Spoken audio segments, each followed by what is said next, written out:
जसं आता तुम्ही बोललात नाही का, स समीर महाराज म्हणजे सुनील महाराजांचा फेस तुमच्यासारखं दिसतो आणि ते अनुभव आलेत. मला सुद्धा आलेत. काय अनुभव? तुमचा आणि माझा फेस थोडा-थोडा जुळत जेव्हा केस माझी बारीक होती तेव्हा. आत्ताच रायगडला मी गेलो होतो. मग किस्सा सांगतो तुम्हाला. रायगडला गेलो होतो. एक लहान मुलगा आला. लहान मुलगा आला. माझा भाऊ काल क्लासला आला होता. पण मी नाही आलो. मी पुढच्या शनिवारी येणार आहे. असा तो बोलला. तर मला आधी काहीच समजलं नाही. तू काय बोलतोय? कशाबद्दल? मला एवढं पण नाही समजलं की कुठल्या क्लासला. झालं तो माझ्या भोवतीच फिरत होता. मी आपलं आता आपलं दोघांचं सेम साम्य आहे. आपली वारकरी वेशभूषा वगैरे आणि नंतर मग तो आला परत. तर माझा भाऊ बोल जो दिलेन त्याने तो शिकलाय. आता मला मी मागे राहायला नको. मी पुढच्या शनिवारी येणार आहे. तर मला तुम्ही 2 बोल द्या. असा तो बोलला. बोललो, "समीर महाराजांकडे जातोस तू क्लासला? तर तू माझ्याकडे बघत बसला." म्हणजे हे समीर महाराज नाहीत. विठ्ठल मंदिरामध्ये महाडला आहेत. अच्छा, अच्छा. तो आहे नेरावचा मुलगा आहे. नेरावचा. तर बोललो, "मी समीर महाराज नाही, पण ते आले तर मी त्यांना सांगतो तुला डबल बोल द्यायला." म्हणजे वाजवायचा बोल वगैरे.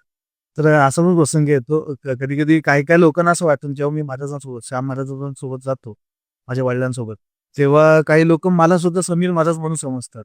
कारण का कधी-कधी नाही लोकांना लक्षात येत आणि सांगायचं तात्पर्य एवढंच, की हे जे सगळे वारकरी आहेत ना, ते आम्ही सगळे एक आहोत. एकच आहोत सगळे.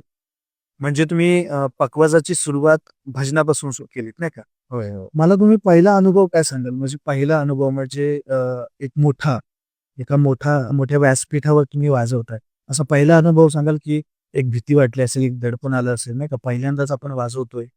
पहिल्यांदाच माईक लागला असेल पकवाजाला तुमचा नाही का? भजनात तुम्ही गावात तर आपण बिनधास्त वाजवतो. तेव्हा कसलीच काही भीती वगैरे नसते.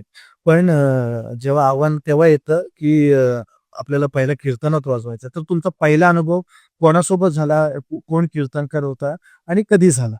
कितव्या वर्षी झाला? आता कसं झालं हे क्लास जॉइन केल्यानंतर ज्यावेळेला आपण वाजवायला लागलो क्लास चालू असताना देखील कीर्तनं यायची. मग ज्यावेळेला इंचगिरी संप्रदायाचे गुरुवर्य तुलसीदास दादा महाराज हे पेणचे, हो, हो. पेण मोठेवाडाव. तर रामनवमीचा सप्ताह होता तिकडे. हं. मस्करकोंड, रेवतळे. त्या ठिकाणी तिथली मंडळी आली.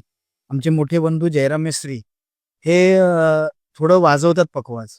ते पण वाजवतात. हां, ते आजोबांपाठून अगदी आजोबा, वडील, मोठे बंधू ते वाजवायचे. त्यांना आमंत्रण ते आलं होतं रामनवमीचं.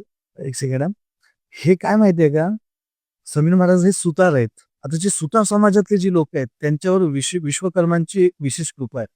अंगात म्हणजे न टिकता सुद्धा त्यांच्या अंगात कला आहेत. मग